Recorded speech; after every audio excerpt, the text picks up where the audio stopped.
పైసలన్నీ కూడా చిన్నప్పటి నుంచి అవి ఎంత ఎంజాయ్‌మెంట్ ఉంటదంటే నిజంగా ఫ్రెండ్స్, మనమంతా దాచుకొని ఒకేసారిగా అట్లా పగలగొడితే నిజంగా చూడడానికి కూడా చాలా మస్తుగా అనిపిస్తది. మేమైతే పైసలైతే దాయడం అయితే జరిగింది. ఒక 2 మంత్స్, 3 మంత్స్ అయితే దీన్ని దాయడం అయితే జరిగింది.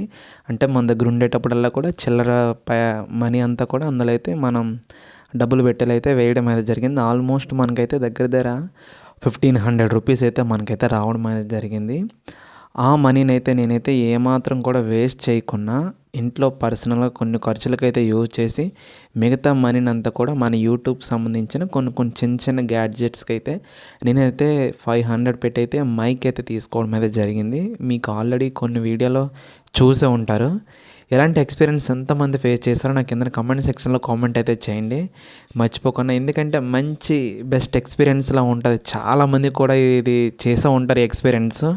ఇదే ప్రాసెస్‌నైతే ఇప్పటికి కూడా విలేజ్‌లో కొంతమందయితే దీన్నైతే కొనసాగిస్తూనే ఉంటారు. ఎందుకంటే ఒక పాకెట్ మనీని దాచుకుంటే అది కొన్ని కొన్ని సమయాల్లో చాలా ఉపయోగపడతదది. సరే, ఇది ఎంతమంది ఎలాంటి ఫేస్ చేశారో కిందన కామెంట్ సెక్షన్‌లో కామెంట్ అయితే చేయండి. సో, మీకు స్వీట్ మెమోరీస్ ఏమైనా పాత జ్ఞాపకాలు గుర్తొచ్చాయంటే కింద కామెంట్ సెక్షన్‌లో కామెంట్ అయితే చేయండి. వీడియో ఎలా ఉందో నాకైతే మర్చిపోకుండా కామెంట్ చేయండి. వీడియోని మర్చిపోకుండా లైక్ అయితే చేయండి. వేరే వాళ్ళకైతే షేర్ చేయండి. అలాగే ఛానల్ అయితే సబ్స్క్రైబ్ అయితే చేసుకోండి.